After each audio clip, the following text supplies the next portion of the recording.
No último, na aula do domingo, nós aprendemos que Deus sofreu impeachment lá no tempo dos juízes de Israel e foi escolhido um rei.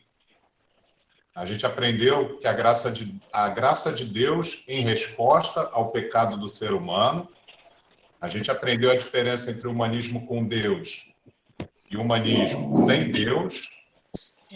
E a gente aprendeu que o humanismo com Deus ele foi excluído no meio acadêmico e o que predominou no meio acadêmico foi o humanismo sem Deus. E a gente conheceu os três grandes inimigos da política saudável e da graça de Deus. Então, o tema da aula de hoje vai ser os filhos de Deus em um mundo político não cristão. Vamos orar para a gente começar o nosso tempo. Boa noite. Pai, muito obrigado por poder orar ao Senhor, estar aqui essa noite, podendo colocar nas suas mãos esse tempo, dedicar esse tempo ao Senhor. Muito obrigado, Deus, porque o Senhor nos deu hoje a chance de acordar, de viver, de trabalhar. Desliga o microfone, oportunidades, Pai. O Senhor nos deu a chance de conhecer coisas novas, de crescer, de nos arrepender, de amadurecer. Muito obrigado, Pai. Obrigado por Cristo, porque Ele é o nosso exemplo, a nossa inspiração. Nós não somos dignos, mas Ele se entregou por nós. E é por isso que a gente está aqui hoje, Pai. Por isso que nós estamos aqui hoje como irmãos, como igreja, como seus filhos, Pai. Por isso que a gente tem essa amizade entre nós. Por isso que a gente recebeu 100 vezes mais do pouquíssimo que a gente entregou, Pai. Muito obrigado por isso. Que as Escrituras nos inspirem a ter o pensamento correto no campo da política. Por favor. Em nome de Jesus que eu oro. Amém. Amém, obrigada. Muito bem. A aula que eu vou fazer hoje, ela é inspirada. Boa parte dela, né, foi feita com base no curso que eu fiz há muitos anos atrás. Vou mostrar a imagem aqui do curso. O curso se chama Tópicos Especiais no Livro de Daniel. Esse curso foi ministrado aí pelo Álvaro Pestana, que está aparecendo na foto. E o Álvaro Pestana, ele é pregador e mestre na Igreja de Cristo. Ele se formou e depois foi professor no Instituto de Institutos Bíblicos de São Paulo. Tornou-se mestre em letras clássicas, grego, pela USP. Foi missionário por 13 anos em São José dos Campos e professor de cursos de teologia em diversos seminários e comunidades cristãs. Atualmente, o Álvaro é professor no Seminário Teológico Ebenezer, em Recife, Pernambuco, e é doutorando em Ciências da Religião pela Unicap. Na época, ele tinha essa página aí, Escola de Teologia em Casa, e foi pela Escola de Teologia em Casa que eu fiz esse curso dos tópicos especiais no livro de Daniel. Samuel já está aqui nos atualizando, dizendo que o Álvaro já defendeu o doutorado, então ele já é doutor. Olha que notícia maravilhosa. Amém. Bom, então vamos ler Daniel, para a gente começar a nossa abordagem. Tá? Daniel 1, e você vai entender a importância do livro de Daniel nessa aula de hoje. Daniel 1, a partir do versículo 1 mesmo. Vamos lá. No terceiro ano de Joaquim, como rei de Judá, o rei Nabucodonosor, da Babilônia, atacou Jerusalém e os seus soldados cercaram a cidade. Deus deixou que Nabucodonosor conquistasse a cidade e também que pegasse alguns objetos de valor que estavam no templo. Nabucodonosor levou esses objetos para a Babilônia e mandou colocá-los no templo do seu Deus, na sala do tesouro. Esse dia foi uma tragédia para Israel. Israel foi invadida pela Babilônia e a população, o povo de Israel foi levado preso, embora. Imagina você ser levado preso embora. Invadem a sua cidade, sua casa e te levam embora preso. Terrível.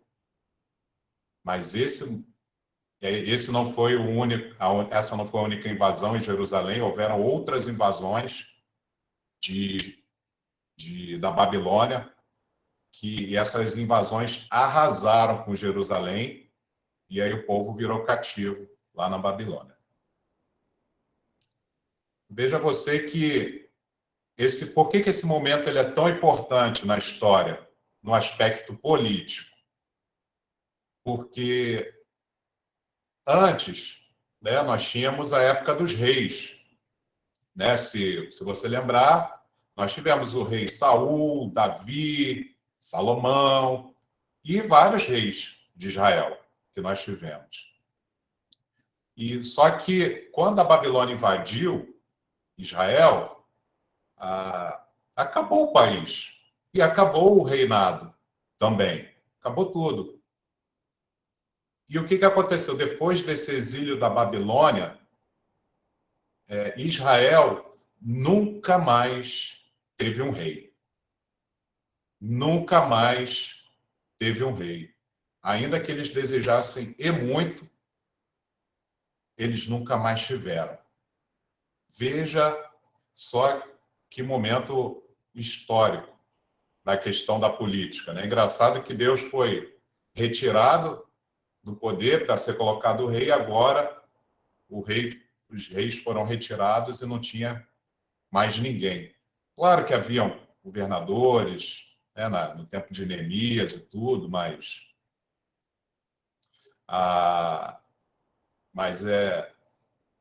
não havia mais reis. Não vou apresentar não, Samuel. Tá tranquilo. Vou só mostrar algumas figuras aqui, respondendo a pergunta do Samuel. Muito bem. Então, o que aconteceu com Israel a partir daí? Israel passou a ser subjugada por governos pagãos.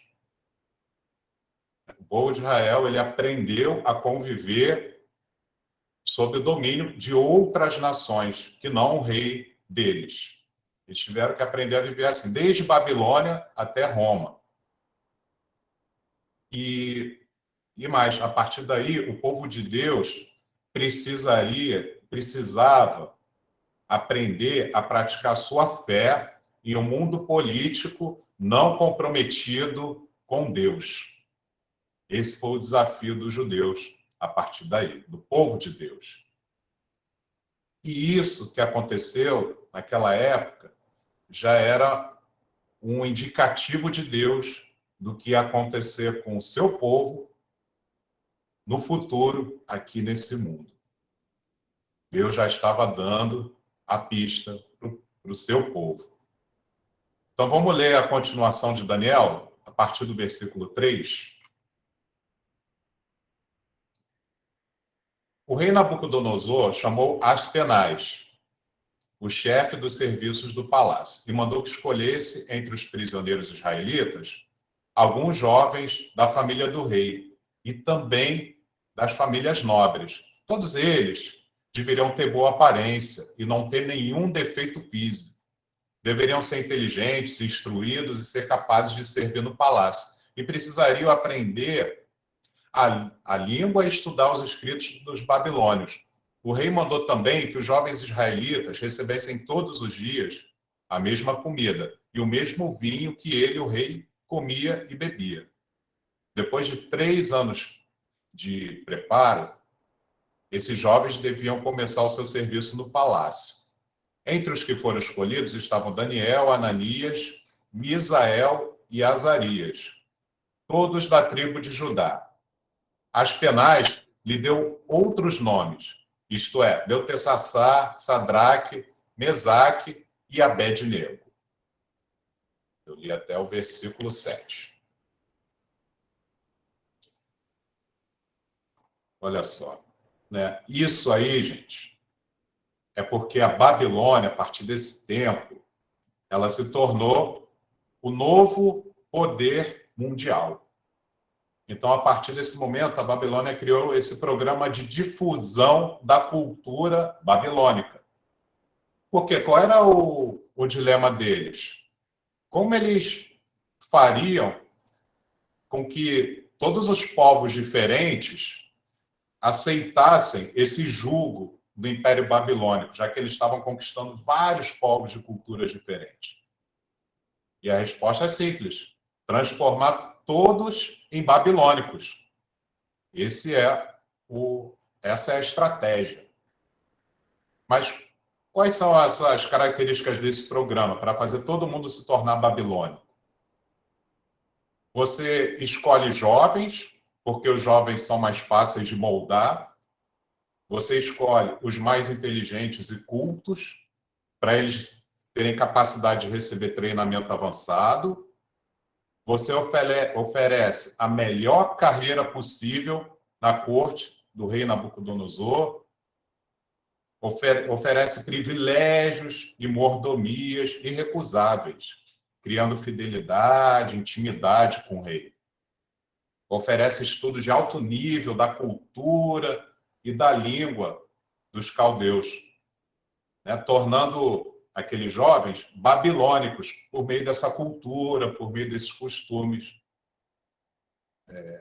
Outra estratégia: romper os laços e vínculos anteriores com o país, com a família, com a alimentação, com a cultura e até os nomes. Você faz a troca até dos nomes. Tudo ia ser trocado. Esses nomes, Beltessassar, Sadraque, Mesaque, Abed-nego, eles faziam referências a deuses falsos. Acredite. E isso é uma tentativa também de cortar as raízes deles, daqueles jovens, com Deus. Por exemplo, Beltessassar, que era o nome do Daniel, significava Bel te proteja. Uma deusa falsa, Deus falso, Bel te proteja. Olha o significado disso. Olha a intenção desse programa cultural babilônico. Vamos ler do 8 até o 16. Daniel resolveu que não iria ficar impuro por comer a comida e beber o vinho que o rei dava. Por isso, foi pedir a Aspenaz que o ajudasse a cumprir o que havia resolvido. Deus fez com que Aspenaz fosse bondoso com Daniel, tivesse boa vontade para com ele. Mas Aspenaz tinha medo do rei e por isso disse a Daniel: foi o rei, o meu senhor, que resolveu que vocês devem comer e beber. Se ele notar que vocês estão menos fortes e sadios do que os outros jovens, ele será capaz de me matar e vocês serão os culpados. Aí Daniel foi falar com o guarda, a quem Aspenaz havia encarregado de cuidar dele, de Ananias, de Misael e de Azarias. Daniel disse a ele: quero pedir que o Senhor faça uma experiência com a gente. Durante 10 dias, dê-nos somente legumes para comer e água para beber. No fim dos 10 dias, faça uma comparação entre nós e os jovens que comem a comida do rei. Então, dependendo de como nós estivermos, o Senhor fará com a gente o que quiser. O guarda concordou e durante 10 dias fez a experiência com eles. Passados os 10 dias, os 4 jovens israelitas estavam mais sadios, mais fortes do que os outros jovens que comiam a comida do rei. Aí o guarda tirou a comida e o vinho que deviam ser servidos aos 4 jovens e só lhes dava legumes para comer. Uau! Veja você, ele estava num país estrangeiro, mas eles estavam focados em Deus. E os 4 jovens, eles perceberam o que estava em jogo ali naquilo. Não era só uma questão de costumes, troca o nome ou tem um novo costume. A questão ali era de fidelidade a Deus. E eles perceberam isso. Então seria muito fácil para eles terem cedido às novas tentações, a um lugar distante, um lugar onde eles estavam. Né? Talvez os outros jovens judeus, eles tenham cedido às situações e às tentações e tudo mais daquele reino. Mas eles estavam atentos. E eles decidiram manter a identidade deles com Deus. Isso foi o que eles decidiram, mesmo estando naquele lugar tão longe. E aí foi nesse sentido que eles decidiram não comer as comidas e bebidas, até porque, por exemplo, as comidas podiam ter sido preparadas de forma contrária ao que Deus ordenou, ou até poderia ter sido oferecido aos ídolos essas comidas. Olha a atenção deles. E ainda mais, quando você come à mesa com alguém, principalmente você se assenta e faz a refeição na mesa do rei, você está criando com ele um nível de compromisso e de intimidade muito profundo. E esse nível de intimidade que eles iam precisar criar com o rei Nabucodonosor, ele poderia ser irreversível. Talvez eles não conseguissem contestar o rei em alguma situação, ia ser muito difícil para eles. Então foi também muito sábio isso, evitar de comer a mesma comida do rei. E por que é complicado você ter um nível de compromisso assim, principalmente com o Nabucodonosor? Porque um nível de compromisso assim, você só pode estabelecer com Deus, de que você não pode trair a pessoa nunca, digamos assim. Que você não pode contrariar nunca. Só com Deus que você pode fazer algo nesse nível. Então, eles foram muito sábios. E não foi só isso, não. Eles foram delicados e sábios no falar. Eles tinham uma decisão firme. Eles receberam a ajuda de Deus e Deus abençoou essa ajuda, essa decisão deles. Deus abençoou claramente o que aconteceu com eles. Eles perceberam os riscos. Sim, havia risco de morrer, de perder a vida para obedecer a Deus. Podia não ter dado certo, mas eles correram risco. E não só isso, eles apresentaram uma alternativa. Isso é muito interessante. Eles não só falaram não e viraram as costas. Eles já chegaram com uma alternativa. Falou, não posso mais, apresento aqui uma proposta melhor do que essa que você está me trazendo. E eles venceram pela bênção de Deus. Então, essa maneira como esses 4 jovens agiram é a maneira que um filho de Deus deve agir em um mundo político não cristão. Dessa maneira. E não com soluções humanas do tipo individualismo, utopia, revolução, que a gente aprendeu no domingo. Não dessa forma. De forma alguma. Imagina se Daniel fizesse um motim para derrubar o Nabucodonosor. Não tem nada a ver. Nada a ver. Então, a Bíblia ensina como a gente deve se comportar politicamente, mesmo em um governo não cristão. Vamos ler o versículo 17 ao 21. Deus deu aos 4 jovens um conhecimento profundo dos escritos e das ciências dos babilônios, mas a Daniel deu também o dom de explicar visões e sonhos. No fim dos 3 anos de preparo que o rei Nabucodonosor tinha marcado, Aspenaz levou todos os jovens à presença do rei. Este falou com eles, e entre todos não havia quem se comparasse com Daniel, Ananias, Misael e Azarias. Por isso, ficaram trabalhando no palácio. Todas as vezes que o rei fazia perguntas a respeito de qualquer assunto que exigisse inteligência ou conhecimento, descobria que os 4 eram 10 vezes mais inteligentes do que todos os sábios e adivinhos de toda a Babilônia.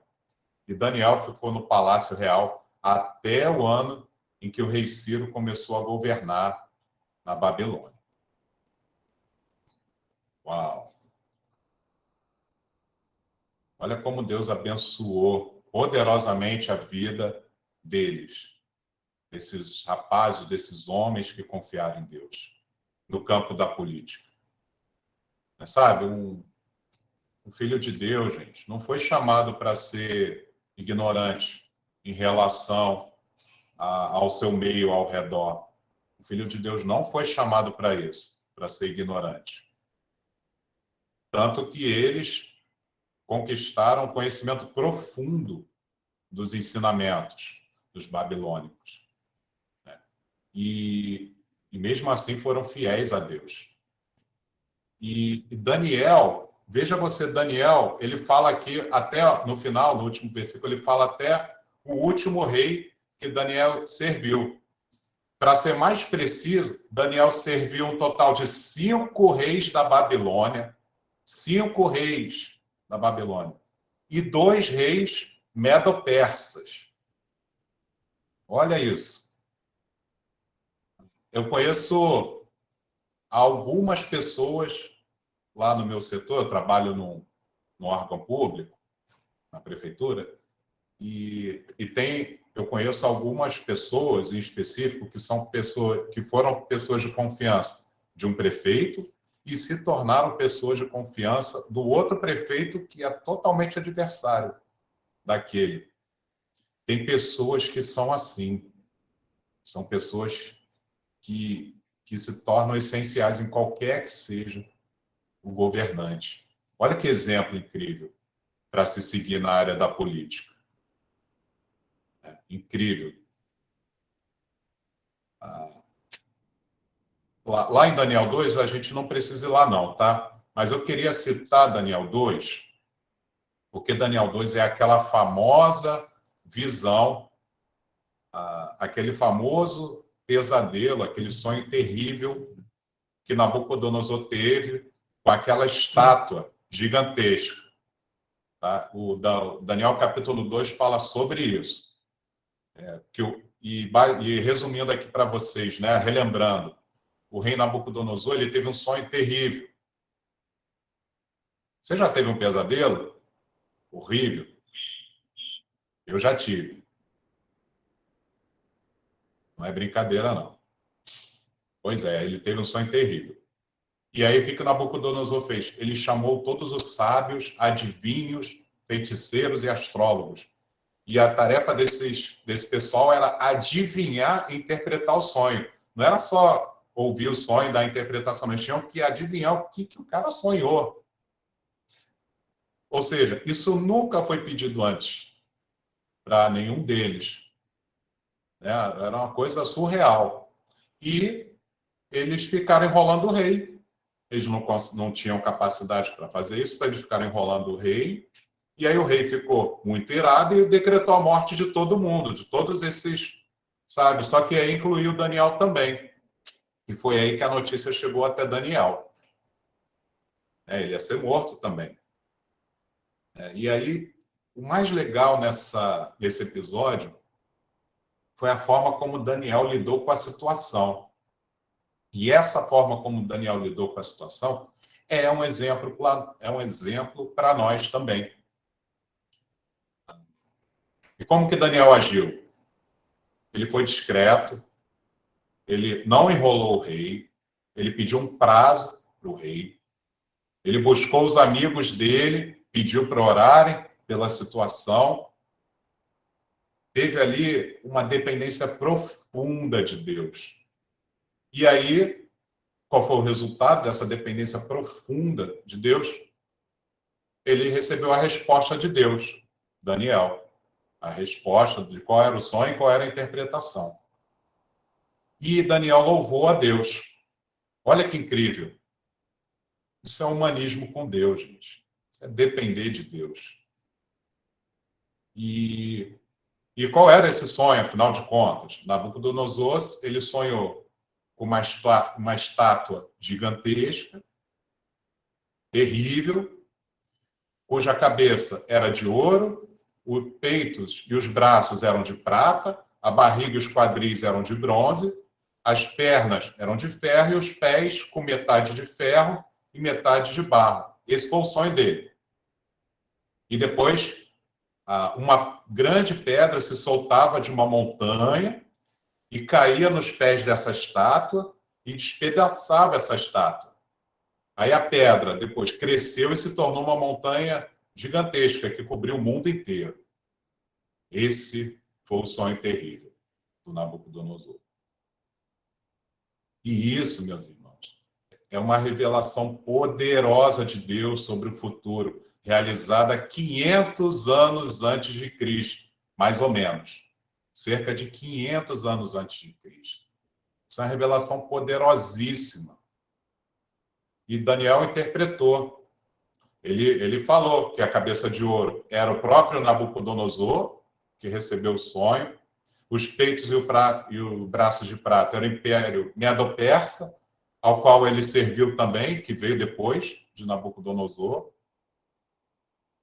A barriga e os quadris de bronze, eles eram do Império Grego, né, que destruiu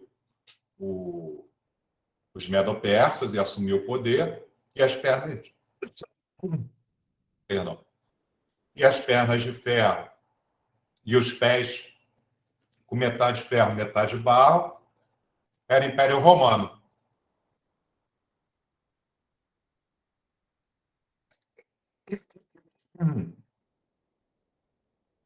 Que era o império que dominava na época que veio Jesus. E Jesus era essa pedra que se soltou e que cresceu e que cobriu o mundo inteiro. Veio na época do Império Romano, Jesus Cristo. Isso foi revelado 500 anos antes. Então, depois dessa revelação, o Nabucodonosor se ajoelhou diante de Daniel e rendeu glórias a Deus. Sabe, a nossa atuação na política e no poder público, ela precisa produzir glórias a Deus. Esse precisa ser o resultado. Que Deus seja glorificado. E aí vale a reflexão sobre quais são os posicionamentos políticos que a gente tem. E essa escritura ela é muito conhecida, da estátua e dessa interpretação dos reinos. Mas tem uma outra escritura que é logo ali em frente. Essa eu não conhecia, e vou apresentar para vocês. Daniel 7, do 1 ao 14.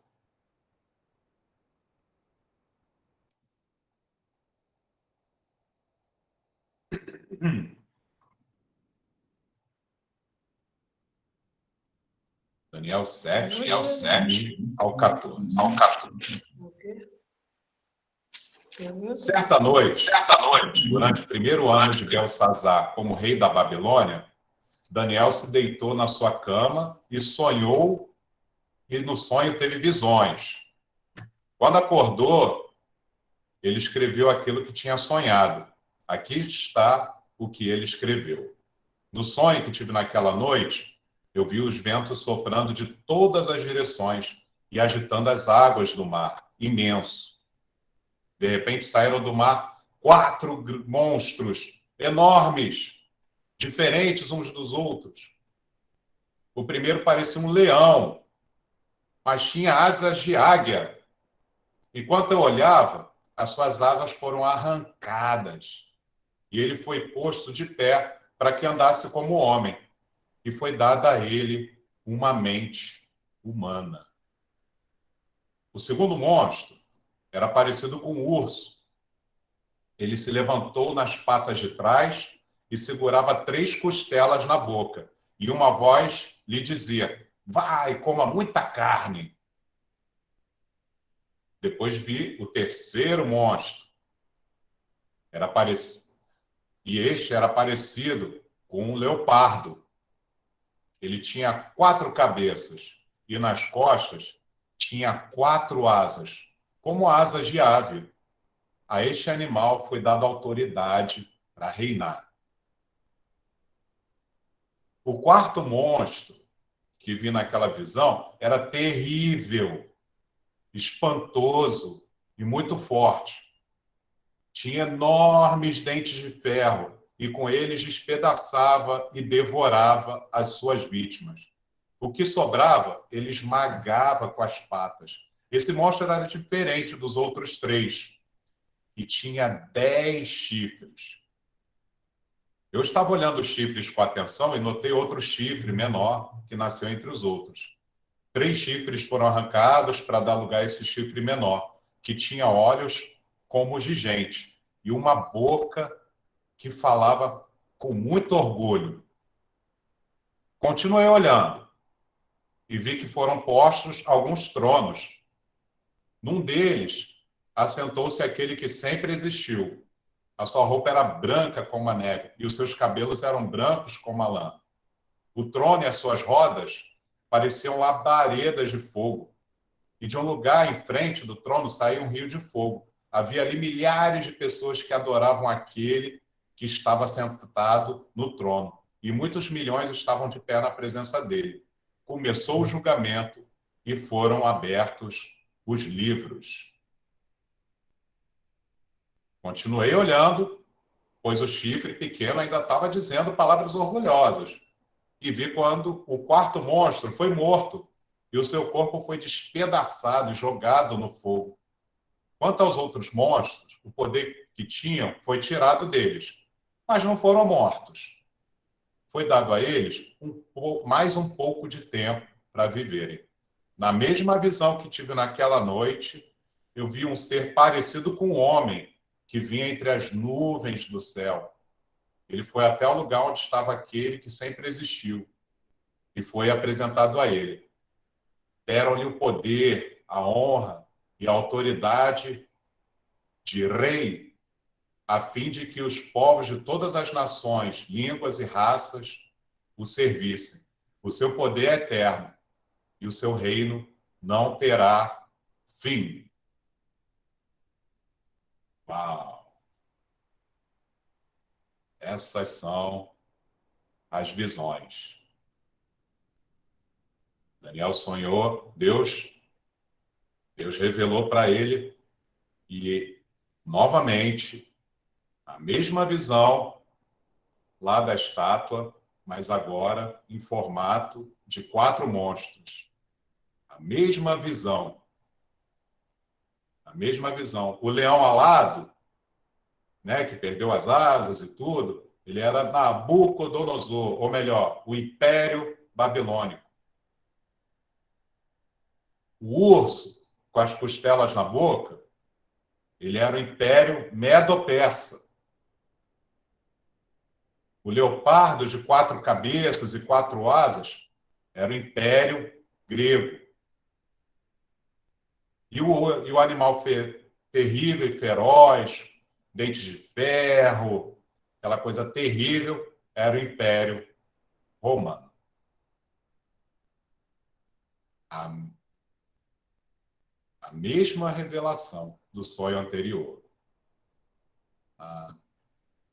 E depois, né, de se apresentarem esses 4 reinos terríveis, né, veio o reino dos filhos de Deus foi entregue ao Filho do Homem, que é Jesus Cristo. Então, e é o que diz essa revelação ao final. Então, o que essa escritura diz? Que apesar dos reinos desse mundo, eles lutarem e se sucederem, quem vai reinar no final de tudo é Jesus Cristo. E haverá um juízo final. Essa escritura fala disso também.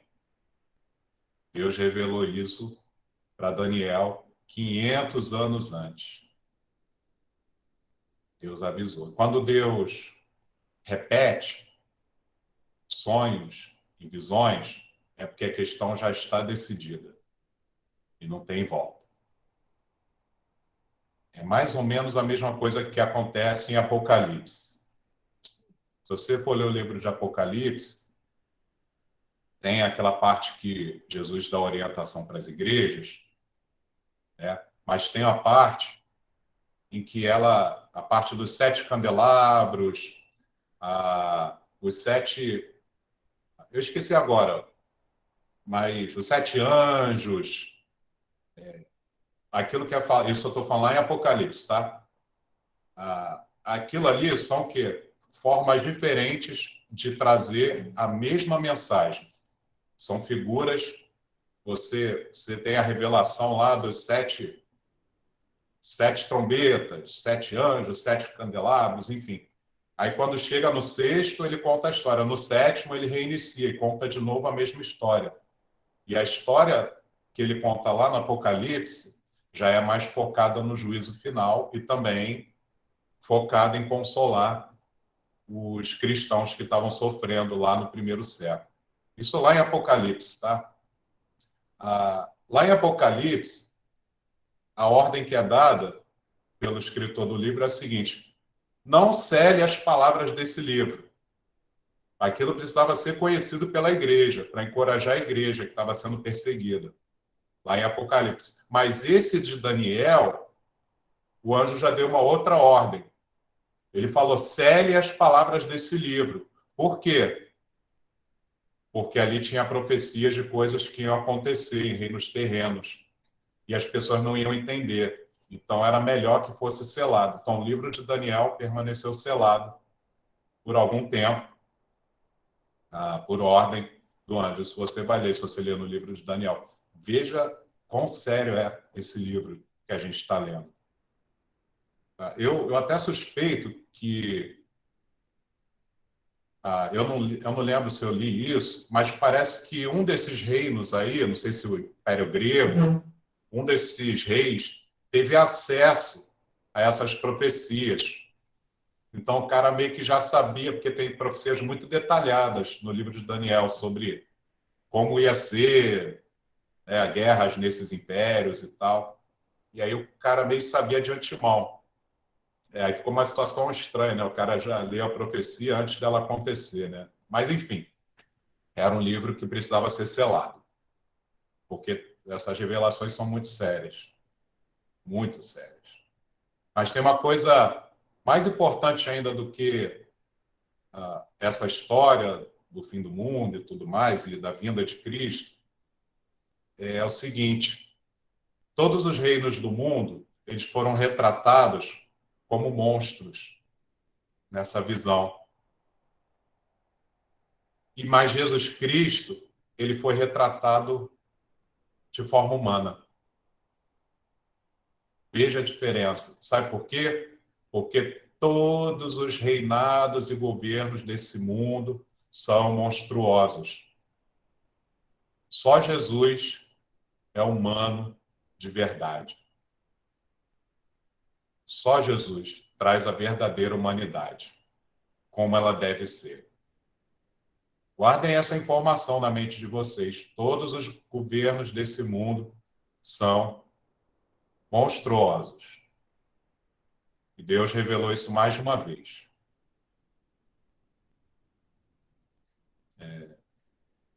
E para finalizar a minha exposição aqui, eu vou apresentar uma reflexão do nosso irmão Michael Burns. ele escreveu esse livro aqui, tá?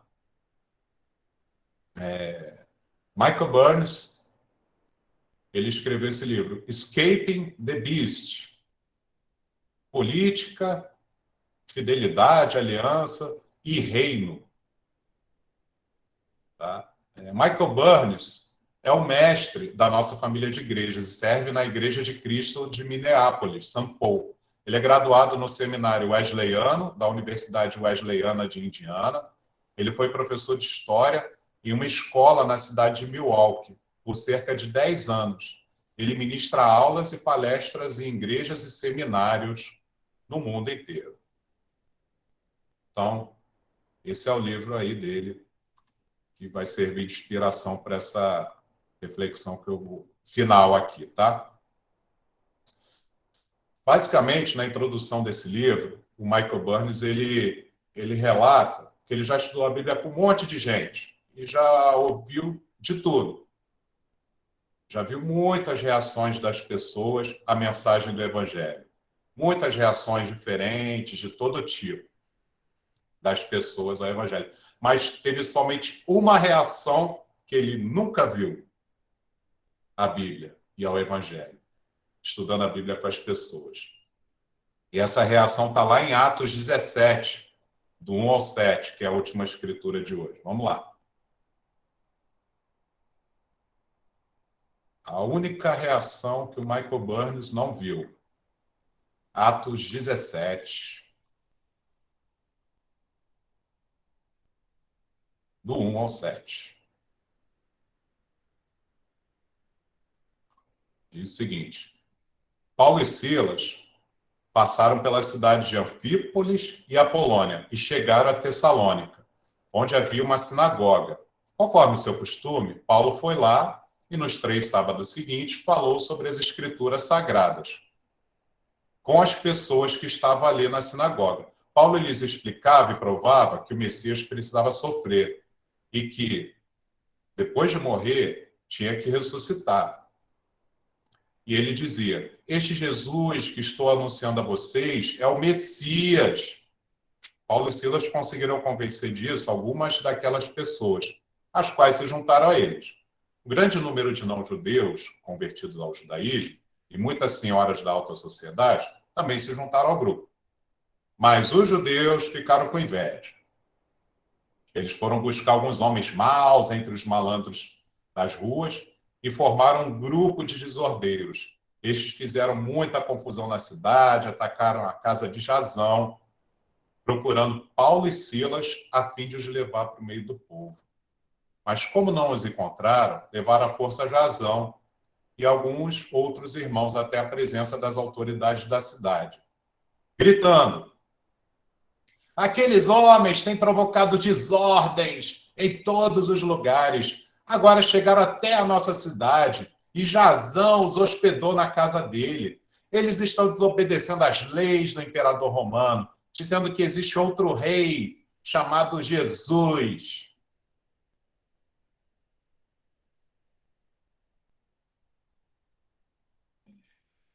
Qual foi essa? Que reação que foi essa? Foi totalmente diferente. Uma mensagem de paz. E aí o que os caras fizeram? A população se enfureceu, iniciou uma confusão na cidade. Isso foi muito louco, muito diferente do que os irmãos estavam acostumados. Eles foram lá na sinagoga ensinar a palavra de Deus. Que crime que eles cometeram, né, que Paulo e Silas cometeram. Os romanos, até porque os romanos eles eram tolerantes com as outras religiões. Era império. Queria dominar o mundo, tinha que ser tolerante. Né? Então, não entendi por que essa brigalhada, essa confusão na cidade. Né? Mas qual foi o ponto para o pessoal lá de Tessalônica? Para eles, né, eles foram convencidos, e pela mensagem que eles ouviram, eles entenderam que o rei estava sendo traído por um outro rei. O pessoal estava traindo o rei romano com esse rei Jesus. Então, o sentimento deles diante do Evangelho, e essa que foi a reação diferente, que o Michael Burns nunca viu, foi um sentimento de traição. Eu confesso também que eu nunca vi isso, assim, um sentimento de traição por causa do Evangelho. Tá, tudo bem, eu conheço um irmão que talvez esteja assistindo a aula que, entre aspas, para aderir a Deus, ele precisou, vamos dizer assim, trair o político a quem ele servia, né? Eu conheço um irmão que viveu essa situação, assim. Não trair no mau sentido, mas se apegar a Cristo, né? E deixar de seguir aquele político e tudo mais. Mas é interessante esse sentimento de traição, né? Porque, às vezes, muitas vezes, para a gente seguir a Cristo, a gente tem que aborrecer pessoas, aborrecer parentes, aborrecer a nós mesmos. E sabe o que a gente está precisando? Aborrecer aquilo que a gente é apegado. A gente precisa, no bom sentido, trair o nosso político de estimação, trair o nosso movimento de estimação, a nossa ideologia de estimação. Esse é o ponto. Isso é até um pouco mais sério do que parece, porque isso é a natureza do Evangelho. A natureza de você se apegar a Cristo, frequentemente, e na verdade o Michael Burns defende que necessariamente é trair aquilo que você é apegado nesse mundo. Aí minha pergunta é: você está pronto para trair os reinos e as correntes desse mundo? Para aderir a Cristo? Assim como os Tessalonicenses perceberam que era disso que estava se tratando, você está pronto para isso? Você está pronto para atrair o liberalismo, o capitalismo, o comunismo, o socialismo, o progressismo, sei lá, o fascismo? Você está pronto para atrair o político, o Lula, o Bolsonaro? Seja lá o partido que seja, o movimento ambiental, seja lá o que for, você está pronto? A proposta é essa: abandone-os e se apegue a Cristo. Esse é o ponto. E eu queria trazer essa proposta para você e para mim: abandonar o movimento, o partido, o político que você ama, que você sabe que você ama. Você sabe qual é. Abandone. É isso que Jesus propôs lá para o jovem rico. Abandone. Dê os seus bens. Isso é a essência do Evangelho. Então é isso que eu queria compartilhar com vocês. Concluir, agradecer. Recomendo a leitura do livro do Michael Burns. E é só isso que eu tenho para compartilhar. E agora vamos abrir a sessão aí de perguntas e respostas. Vamos lá. Obrigado, Henrique. Amém. Obrigado, Obrigado, Henrique. Obrigada, Henrique. Obrigada, Henrique. Eu tenho que ligar o meu som. Obrigada, Henrique. Obrigada, Henrique. Obrigado, Henrique. Obrigado, Henrique.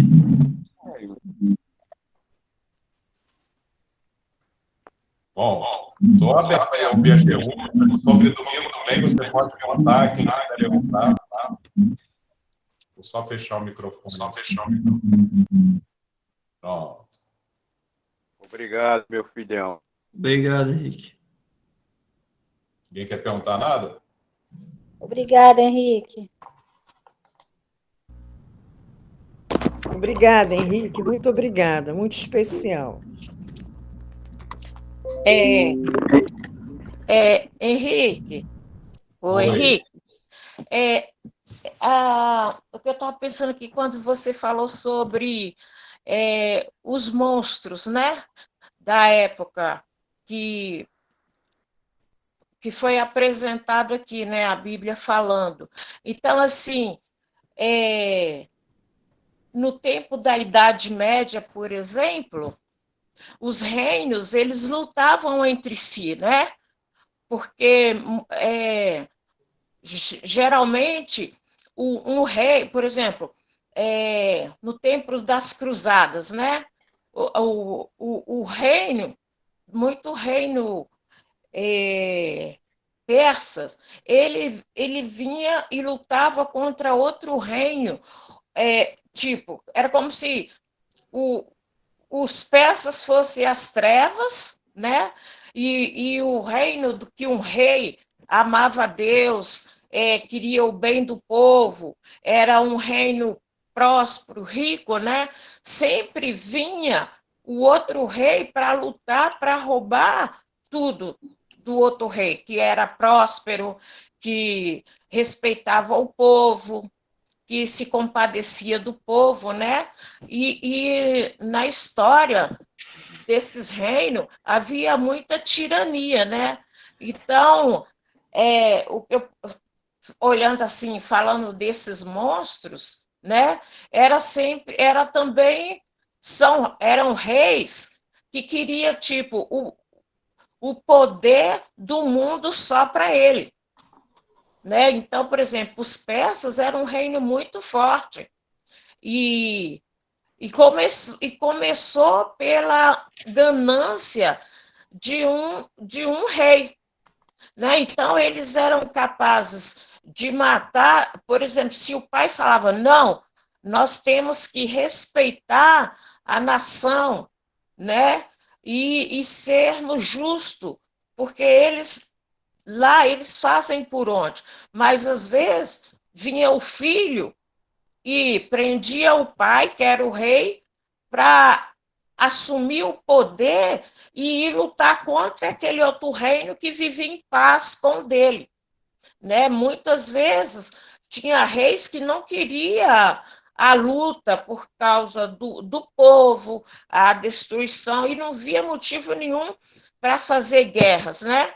Mas tinha uns, pela sede, a ganância do poder, traía o próprio rei para poder ir contra a vontade dele, para poder atacar o outro e ficar com as terras do outro, o ouro, né? Que na época tinha muito disso, tinha reinos que era riquíssimo, né? Em ouro, em prata, em minério, a produção de alimentos, né? Então, muitos não tinham esse respeito. Então, assim, aí comparando esses monstros da Idade Média, e como a Bíblia narra aqui, hoje em dia dá para a gente enxergar bastante isso, o domínio de certas nações em relação ao seu povo, né? Que o rei ou governante suga a população de todo jeito e mesmo que ela não, a população, a maioria, que não tem quase nada, é que realmente são mais tiradas delas, entende?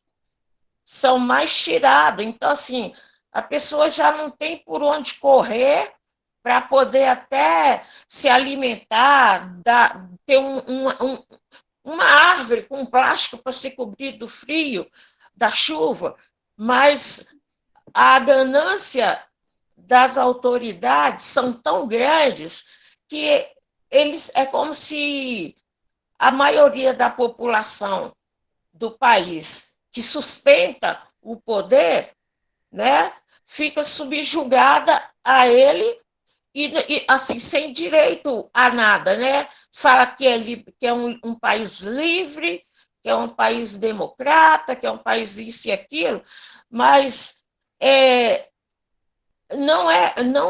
aquele governo não olha o país como um todo, olha mais tipo castas, né? Castas, aquele grupo que favorece a ele, aquele grupo que vai investir mais quando ele estiver no poder, vai poder trazer benefícios, né? E, na realidade, não olha a maioria que realmente sustenta o próprio governo e sustenta a riqueza do país, né? Então, eu fico vendo isso. Se você observa, os países ricos, né? Os países desenvolvidos, o quanto que eles querem subjugar os países menos favorecidos, né? E se quer fazer alguma coisa, a nação ali que depende dele tem que dar algo em troca. Não é porque está pensando no humanismo, precisamos ajudar porque estão passando necessidade. Não, tem um interesse por trás, entendeu? Tem um interesse por trás. Então, assim, hoje esses monstros continuam no nosso meio. Só que cabe a cada um de nós que somos cristãos, que Deus tem nos chamado para ser luz no país, escolher quem realmente a gente quer servir, né? Então, assim, esse negócio de partidarismo não está com nada. Você estragar a sua amizade com o outro por causa de partido, por causa de quem está no poder. Tipo assim, tem que olhar que cada um precisa fazer o que é justo, né? Buscar, se você é honesto, continua sendo honesto, continua fazendo o seu melhor, porque assim você vai ajudar também o seu país caminhar para frente, né? Nas coisas mais simples, né? Do nosso dia a dia, entendeu? Então, se você olha para a atualidade, a Europa é um monstro, a China é outro, o Japão é outro. Entende? Então, assim, as grandes potências, na verdade, elas estão querendo sugar os países menos favorecidos. Então, colocam regras muito difíceis, né? E dependendo... Hilda, eu posso só encerrar a sua contribuição para deixar que os outros respondam também? Tá bom. Então, é mais ou menos isso, entendeu? Tá Obrigada, ótimo. Hilda. Obrigado, Hilda. Concordo com você. Muito obrigado, viu? Obrigada, Hilda. Muito bom, Hilda. Obrigado, Hilda. Obrigado, Mari. Ô, Dulce, você tinha levantado a mão. Faça a sua pergunta.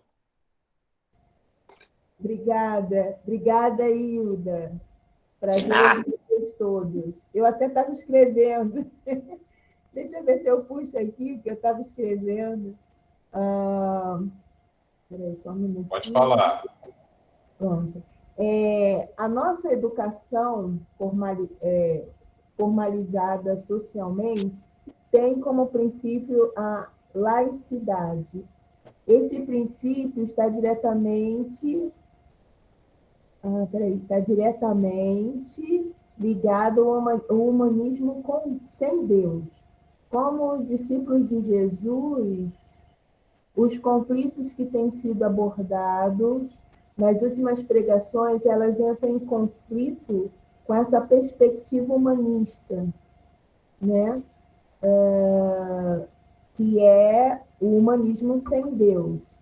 O que a gente está tentando agora é elucidar para que a gente perceba essa perspectiva humanista com Deus, né? E eu queria que você falasse um pouco sobre isso mediante as atitudes de Daniel, que é um contraponto às atitudes que nós exercíamos antes como igreja, e essa valorização do acolhimento e da escuta, que também está muito marcada na atitude de Daniel.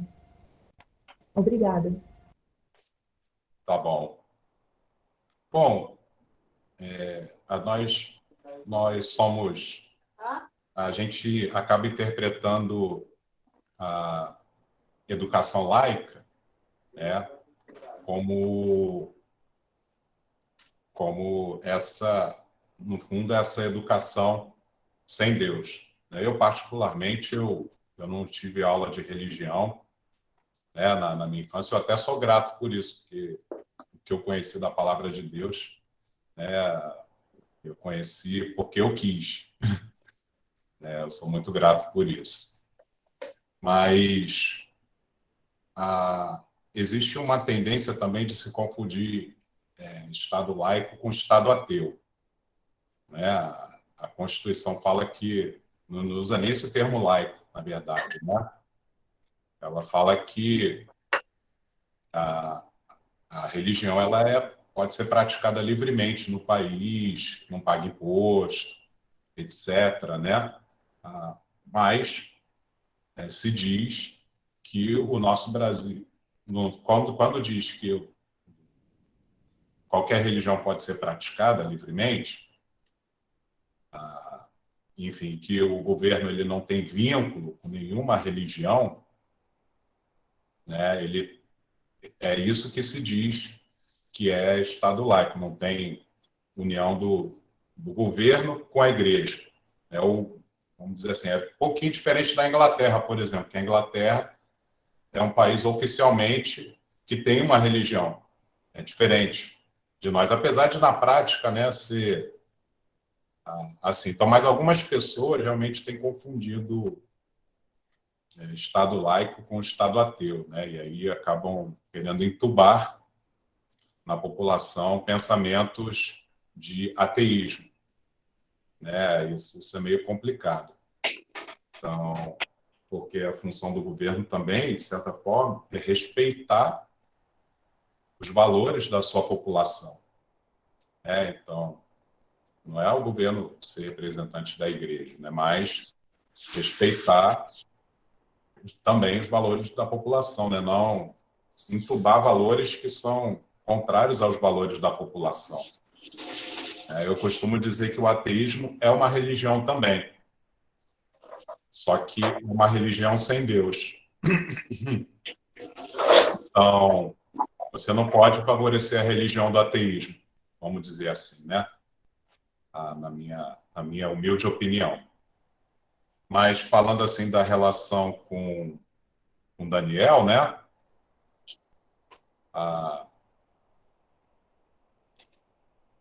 Assim, né? Daniel, ele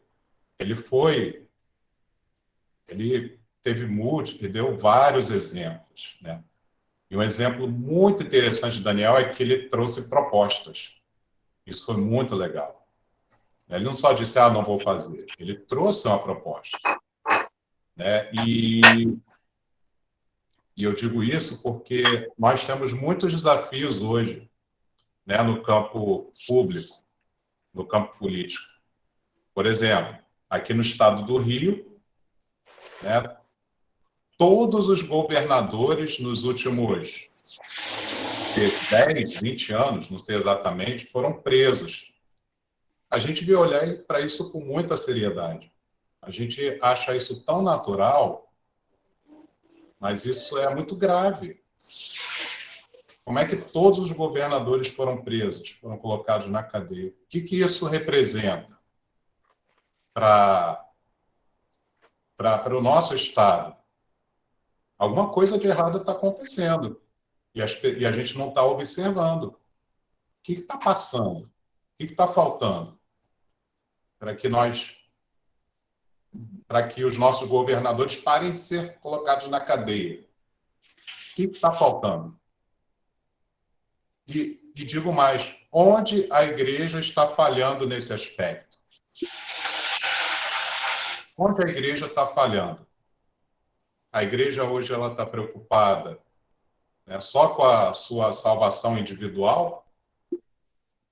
Será que a igreja está preocupada só? Fui perdoado por Cristo, fui perdoado dos meus pecados, fui batizado, amém. Tá bom. Não preciso olhar para o lado, não preciso sair dos muros da minha igreja. Deixa eu fechar o som aqui dela. Então, o que a igreja está contribuindo com a nossa sociedade? Aí, quando vai o cara da igreja, que diz que é da igreja, assume poder, e eu falo com propriedade com vocês, que eu já estive até em reuniões com pessoas de poder ligadas à igreja. Eu já sofri até perda financeira por causa de pessoas na área da política, ligadas, que dizem ser ligadas a Deus. E aí os caras chegam no poder, né? E aí, ao invés, né, de trazer essa contribuição, uma contribuição para a população, principalmente a população do Rio, que tem uma carência moral tremenda, né, até por isso que a gente diz, né? Então, ao invés, as pessoas religiosas estão se colocando no poder, infelizmente, lamentavelmente, elas não estão dando uma contribuição moral para a nossa sociedade. E o Rio de Janeiro está desesperado por pessoas que olhem para o lado, pessoas que ensinem princípios, moral.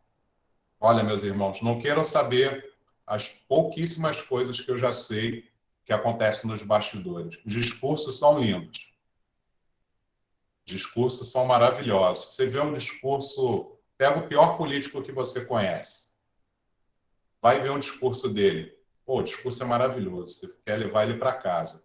Mas vai ver como ele trabalha lá dentro. Entendeu? Então, hoje eu estou lendo esse livro aqui, ó. Vou até tirar aqui o efeito do fundo. Só um instantinho. Estou lendo esse livro aqui, Capital Moral, do Dr. Roel Kuyper. Roel Kuyper, ele é daquela linha que estuda o humanismo com Deus. E ele dá uma base filosófica. É um livro meio filosófico, meio para quem gosta, né? De entender um pouco mais profundamente. Ele começa a falar um pouco sobre isso, que a sociedade está carente de bons exemplos e de moral. A sociedade não sabe disso, que ela está carente de bons exemplos e de moral. A igreja, ela poderia dar essa contribuição à sociedade, mas a igreja não está fazendo isso. A igreja ainda, nos tempos modernos, ela se rendeu ao humanismo sem Deus. Então, a igreja realmente precisa olhar para o lado, como você falou, Dulce. Precisa realmente sair dos muros e entregar capital moral para a nossa sociedade de verdade. Não é isso que está acontecendo, infelizmente. É isso que eu tenho para te responder.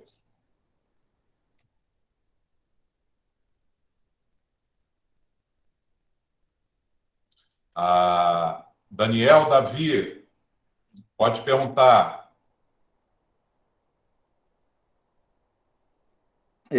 Boa noite, meu irmão. Obrigado aí pelo tema e obrigado aí pela exposição aí, esclarecimento para todos nós.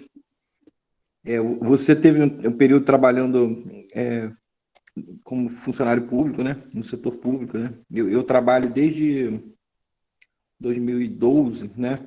Já passei por algumas gestões diferentes a nível municipal.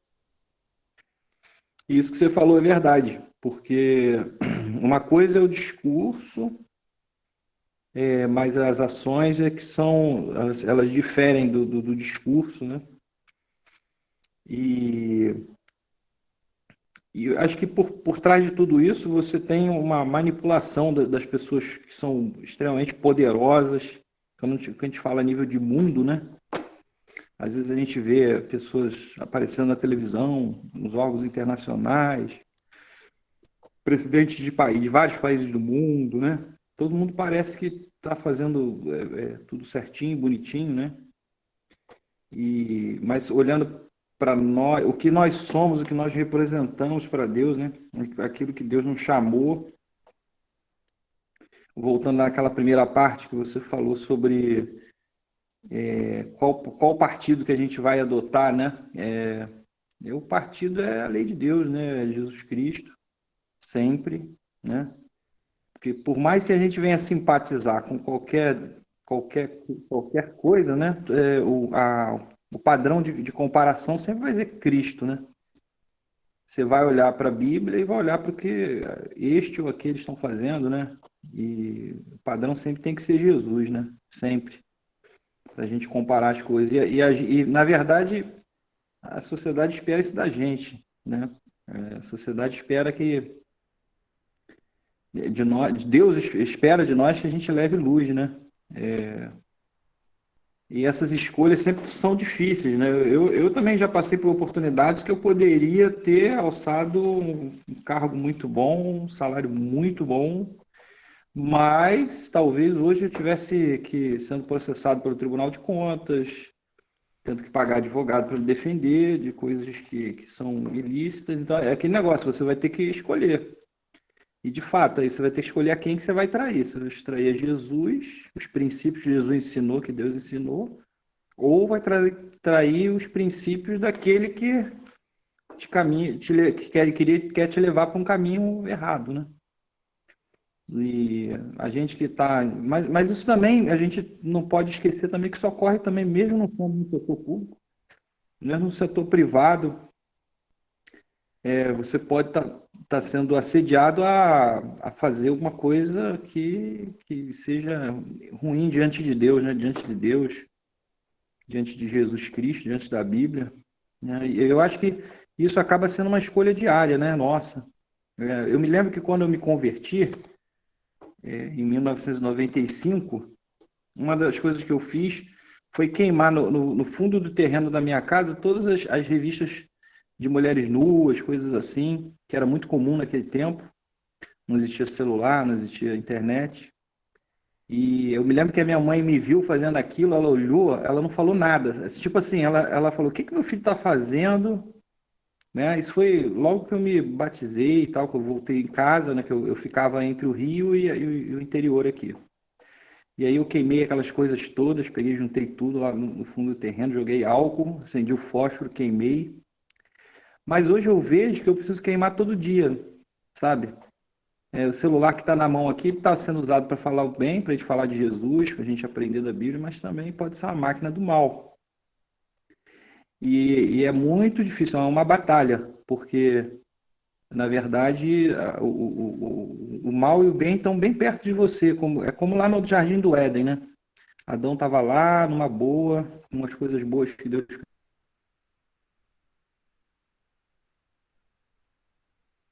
criou, junto com Eva, tinha tudo do bom e do melhor. Eu fico imaginando que cada fruta que devia ter lá, devia ter um bicho, devia ser uma fruta.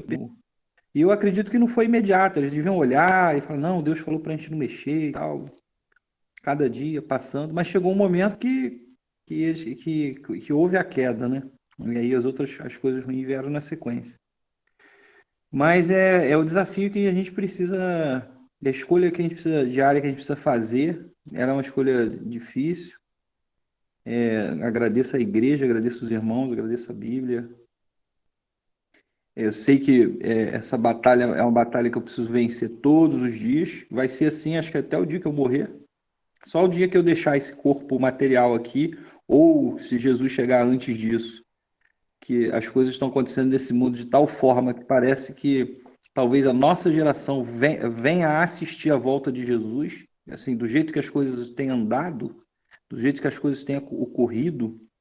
Eu acredito que nossa geração, estando viva, eu acredito que nós veremos Jesus chegar, né? E assim, as expectativas que eu tinha desde que eu era rapaz, né, jovem, lá na universidade, né, de me formar, de todas as coisas que você busca, né, como como todas as pessoas têm sonhos, né? Tem buscas, né? Quer uma casa nova, quer um carro novo, quer um emprego bom, quer fazer umas férias legais, construir uma família, quer ter filhos. Todo mundo sonha várias coisas, né? Mas hoje eu estou vendo que a gente está vivendo um momento de afunilamento. As coisas já estão ficando muito claras, né?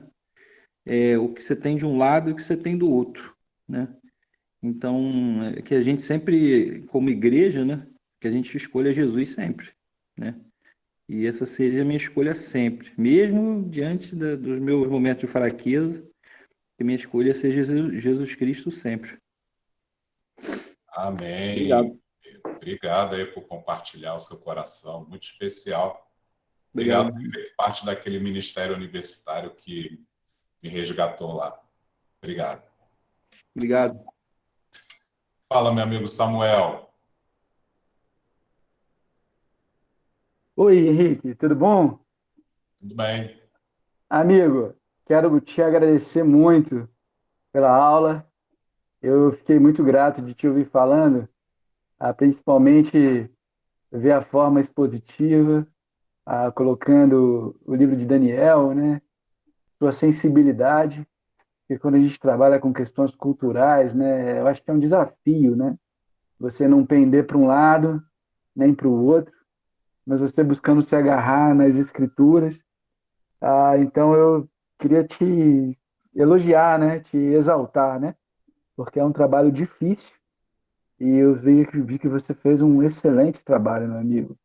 Muito obrigado, tá? Eu Obrigado. Fala queria aí. comentar, assim, que quando você fala sobre a gente precisar, né? Trair o nosso movimento, né? Você chegou a falar isso no final, né? Trair o nosso político, né? Trair os reinos, né? E as correntes desse mundo, né? E colocar Jesus em primeiro lugar, né? Ele é o rei, né? Que está em contraste com esse mundo, né? E eu me lembrei tem um louvor que fala, né? O único que é digno de receber a honra e a glória, a força e o poder, né? E assim, muitas vezes esses movimentos sociais ou movimentos políticos, tirar aqui muitas vezes esses movimentos sociais e políticos, eles têm sempre esse envolvimento de poder, né? A ideia como você falou muito bem no culto, né? É a revolução, né? Você quer tirar quem está no poder e trocar, inverter, né? Por meio da revolução, se necessário, com derramamento de sangue, de uma forma utópica e de uma forma também ah, isolada, né? Que vê o individualismo, né? Eu achei que você colocou os pontos com muita clareza, muita profundidade, né? Então, mas quem tem o poder mesmo é Cristo, né? E não os movimentos sociais, e não os políticos, né? E assim, a Bíblia fala, né, que quando a serpente ela atacou Eva, né, e o pecado veio ao mundo, né? Ah, ela não fez isso diretamente, né? A ordem da criação foi Deus que criou primeiro o homem, depois a mulher. Ele tinha uma posição, né, de liderança dada por Deus como o cabeça, né? E ele foi bypassado, né?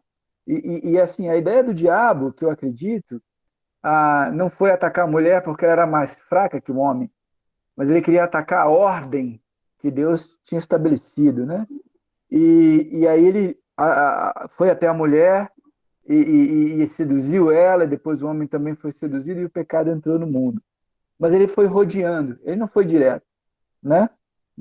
No homem, e não atacou. Ele não atacou, por exemplo, dizendo, ó, come da árvore e afronta Deus. Ele não chegou assim. Ele começou a colocar dúvidas na cabeça. Será que é isso mesmo? Será que se você... Foi isso mesmo que Deus quis dizer? Então, assim, às vezes, isso aí eu queria...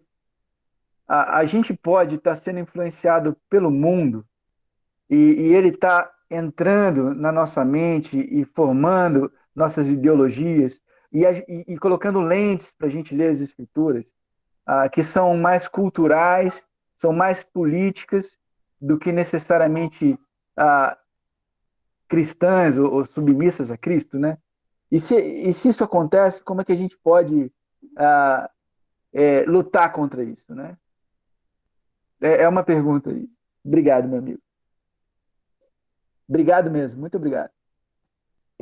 Meu amigo, eu gosto muito do exemplo do Daniel, porque quando ele sofreu o ataque cultural, ele trouxe outra proposta, né? No caso, ele apresentou a proposta dos legumes lá, né?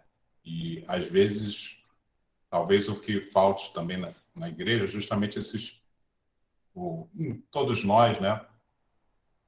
Que existem as necessidades, existem as pessoas sofrendo, existem as demandas, né? E talvez um dos desafios para a igreja seja a igreja refletir mais nisso, né? E trazer e pensar o que ela pode contribuir nessas questões. E isso exige sensibilidade, exige ouvir, né, o outro, entender qual é a necessidade, né, que está faltando ser atendida na sociedade e que a igreja, né, ela não está sensível e tem uma turma esperta tomando a frente da pauta, da discussão e trazendo soluções humanas. E a igreja ficou para trás, não foi sensível, não viu, não se sensibilizou. Eu acho Jesus muito interessante, porque ele se sensibilizou com os excluídos. Então, Jesus foi uma vanguarda no tempo dele. Era um tempo muito duro, né? As pessoas, a cultura geral era de se lixar para os necessitados. Pega os leprosos e joga lá no não sei aonde, nem toca nos caras. Jesus foi lá e tocou nos caras. Então, Jesus ele foi atento a isso, né? E eu acho que o desafio nosso é esse, né? A gente ter esse espírito propositivo, né? Não apenas dizer não, mas ter esse espírito propositivo, né? E para que realmente esses ataques culturais eles percam força, né? E bom, é isso que eu penso. Só que é um desafio tremendo, né? E existem várias áreas, mas existem vários campos abertos para a igreja poder pensar. Por exemplo, vou dar um exemplo, tá? Burocracia é uma coisa terrível, né? Burocracia é uma coisa terrível. Mas a burocracia é um dos grandes frutos do humanismo sem Deus, né? Vem lá daquela percepção de que o homem é o lobo do homem, né? De Thomas More. Esqueci agora qual foi o cara que lá do iluminismo que idealizou isso, que propôs isso. Mas existe alguma alternativa melhor do que a burocracia? Os protestantes, por exemplo, eles propuseram a noção do pacto, em vez em valorizar mais o pacto do que o contrato, vamos colocar assim, né? Então, existem muitas coisas e muitos campos para serem propostos, né? E eu acho que a igreja vai fazer muito bem se ela começar a gastar energia nisso, em olhar para o lado e propor soluções. Vai ser melhor do que fazer revolução, do que destruir, né? Ou resistir, né? Digamos assim. Enfim, foi o que me veio agora à mente para te responder. Não sei se te ajudou. Não, obrigado, Henrique. Uma coisa que eu ia te perguntar, assim, seria interessante a igreja expor os pontos não cristãos de determinados movimentos? Por exemplo, Black Lives Matter. É super interessante, cuida dos negros, mas, no fundo, não é um movimento cristão, né? O que eles desejam é uma revolução, né? É uma ideia completamente diferente. Então, expor esses pensamentos, você acha que isso ajudaria a igreja? Dos movimentos movimento de justiça social. A gente fala em justiça social, mas a gente não entende o que significa justiça social, né? Que vem de uma teoria crítica por trás disso, né? E que não tem tanto a ver com justiça, né?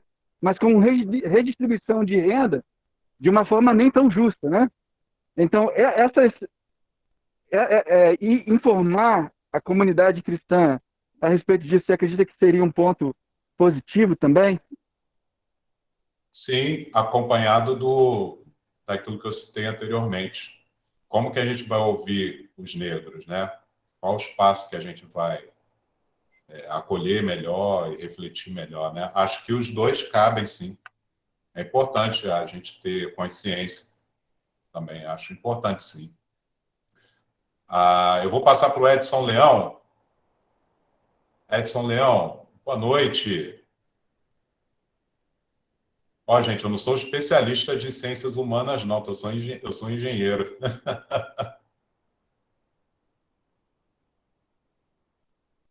Libera seu microfone. Desculpe, eu queria agradecer a coragem da liderança da Igreja no Rio em trazer temas bastante difíceis, nada fáceis de serem tratados e lidados, que não se resolve no âmago de cada um de nós apenas num púlpito ou numa devocional, mas que levanta dentro de cada um de nós, com cada uma das coisas que foram trazidas, oportunidades de reflexões, oportunidades de cada um de nós pensarmos das coisas que estão gritando ao nosso redor. E especialmente os mais jovens, eles estão em cotidiano confronto cada uma dessas coisas.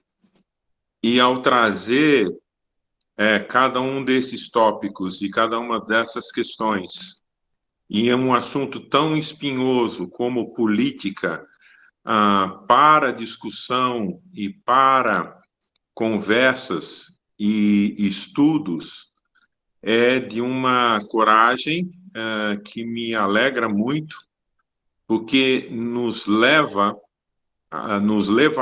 não há dúvida nenhuma, a necessidade de ouvir e respeitar o outro, de ouvir e entender coisas que estão, às vezes, só na superfície dos nossos entendimentos, né?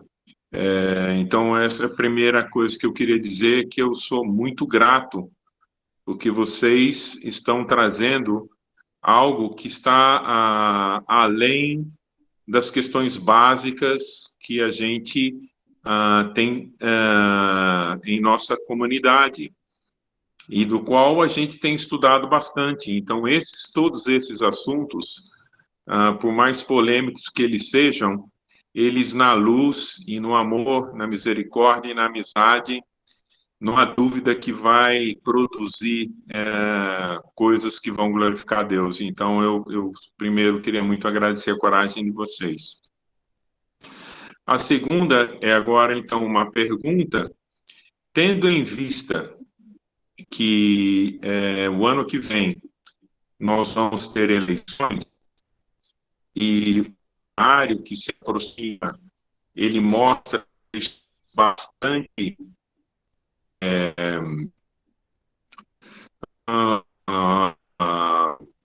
com polos bastante distintos, né, com um grau de potencial muito grande, e tendo que cada um temos uma visão de mundo, e inevitavelmente cada um de nós vamos votar. Então, se você vota, você está agindo politicamente. Quer se você vota um espectro ou dentro de um espectro. se você não vota, você está agindo politicamente. Você esteja lá cancelando a votação. Então, isso é um ato político. Diante das reflexões que você trouxe, eu tenho as respostas, mas eu gostaria de fazer essa pergunta: qual a maneira que você acha mais apropriada nós tomarmos diante desse cenário que nós estamos por viver o ano que vem? Ou seja, há uma grande possibilidade de um conflito grande entre os que pensam de um lado, entre os que pensam de outro, e, inevitavelmente, eu e você e cada um de nós vai fazer uma escolha, e não fazer uma escolha também é uma escolha. Nesse arrazoado de tudo que você nos trouxe, o que você pensa de qual deve ser um bom caminho para a gente não nos dividirmos e não causar dano dentro de cada um de nós, tendo em vista que pensamos, eventualmente, de maneiras diferentes na visão política. Alguns vão votar na direita, outros vão votar no meio, no centro, e outros vão votar na esquerda. E alguns não vão votar. Então, essa é a minha pergunta. Muito obrigado. Eu sei que você não tem todas as respostas do mundo, mas eu só estou fazendo uma provocação, porque eu estou muito agradecido por essa série de vocês. Amém, meu amigo.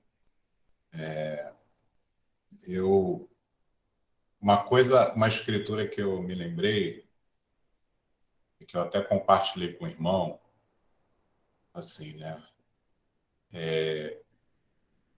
Paulo fala: se eu comer carne vai fazer o meu irmão cair em pecado, eu nunca mais vou comer carne, né? Existia uma preocupação muito grande do Paulo com a relação entre os irmãos, né? E eu penso que se tem alguma coisa que eu vou postar, publicar, que vai fazer o meu irmão pecar, eu acho que eu não deveria fazer isso. A gente tem, muitas vezes, uma necessidade muito grande de mostrar o que eu penso, ou a minha opinião, mas será que é tão necessário assim? Não sei, assim, eu tenho convivido, já convivi com muita gente que se o cara ganha dinheiro fazendo campanha para um político, até entendo o cara fazer isso. Eu já convivi com muita gente assim, já até fiz parte do grupo de mesmo não fazendo campanha para o cara, mas eu tive que participar, porque a galera lá estava fazendo campanha para o sujeito lá. E aí é mó engraçado, assim, só bajulação, né? O tempo todo, lá no grupo do WhatsApp lá do sujeito que era candidato. Mas, assim, eu penso isso. Eu penso também que se a gente for postar alguma coisa no campo da política, eu acho que seria muito legal a gente verificar a fonte daquilo que a gente está publicando. Seria muito bom a gente ouvir os dois lados. Seria muito bom a gente evitar a utopia, revolução, individualismo, né? Eu vejo, às vezes, muito posicionamento corporativista. Fulano defende a minha classe. Então, é o cara. O cara defende a minha classe. Então, não interessa o restante da população, interessa o meu interesse, né? Então, são muitos sentimentos que movem, né, às vezes, essas publicações. Então, assim, se você não tem certeza que aquilo vai edificar, se você nem tem certeza daquele tipo de informação, ou da consequência, ou se aquilo é bom projeto, ou se aquilo não é, não vale a pena você se manifestar. Né? Se for só para ficar... Às vezes eu vejo tanta bobagem assim, né? Bobajada que alguns publicam, mas até que eu acho que a igreja não tem sido tão ruim nesse aspecto, não. Fico até feliz com os irmãos da igreja, porque eu vejo cada coisa por aí, meu amigo. Qualquer coisinha já é motivo para transformar o negócio em Bolsonaro versus Lula, né? Vamos colocar assim. Eu não vejo a igreja entrando muito nisso, não, graças a Deus. Nós, como irmãos, só um ou outro que é mais extremista, né? Fica defendendo um ou atacando o outro. Tem um ou outro, mas eu sei que tem gente que fica sentida e tudo, né? Eu não acho errado você se posicionar por um candidato. Eu costumo fazer isso antes da eleição, né? Eu pego os programas de governo de todos, leio os programas, as propostas do governo, que é obrigatório eles registrarem lá no site do TSE. Eu leio. A gente sabe que alguns desses programas são feitos por empresas de consultoria. Às vezes o cara nem sabe, né? Mas tudo bem, o próprio candidato, né? Mas a gente lê mesmo assim, né? E tenta encaixar o que a gente acha que vai ser mais útil na população naquele momento. A gente dá muito valor, isso é outra coisa que eu queria falar, a gente dá muito valor para o cargo do Poder Executivo. Ou como a minha esposa falou aqui em casa, a gente pensa que é o presidente que manda, aí depois descobre que existe STF, que existe Câmara dos Deputados. Aí, mas você nem deu bola na hora que você foi votar no deputado. Pois é. Não é só o presidente que manda, não.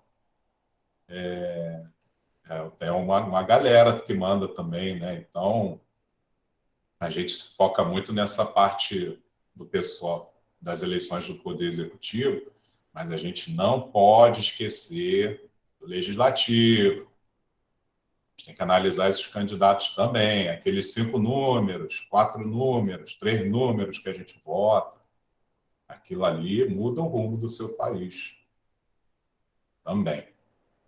Mas eu não sou contra se posicionar. Volta e meia na eleição eu falo, votei candidato tal, por causa disso e tal, mas não vejo que isso, né, seja tão grave. Mas o que não dá é para ficar aquela briguinha de quinta série, né? Aí não dá, né, cara? Acho que Deus nos chamou. Isso nem glorifica a Deus, né?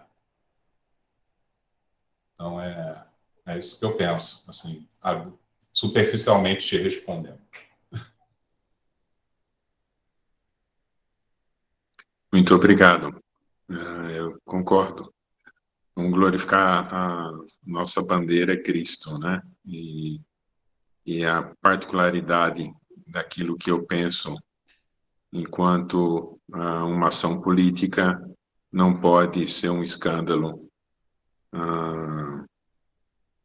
porque esse é um reino que a gente luta, que é muito diferente desse monstro reino, como você bem nos explicou. Muito obrigado, e obrigado pela coragem e por trazer temas que merecem e vão, com certeza, merecer bastante aprofundamento e continuidade de estudos sobre cada um dos temas levantados. Isso amadurece, a gente está comendo carne com vocês, e eu agradeço muito. Amém. Obrigado, meu irmão. O próximo da fila é o Judimar.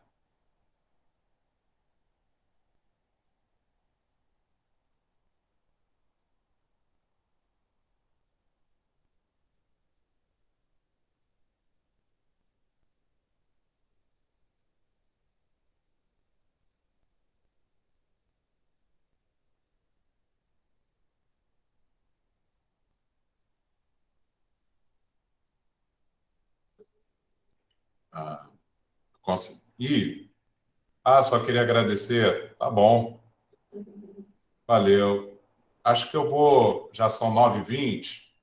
eu acho que eu vou ter uma reunião agora também, na sequência. Vamos ver aqui com o rapaziada. Mas muito obrigado, pessoal. Espero que tenha edificado vocês. Eu tenho pensado muito nisso, né? Porque, para mim, inclusive, a escolha de candidato às vezes influencia até o meu salário, né? Como comentei aqui com vocês, né? Então, eu tenho que... Mas eu tomo cuidado para não ser individualista nesse aspecto.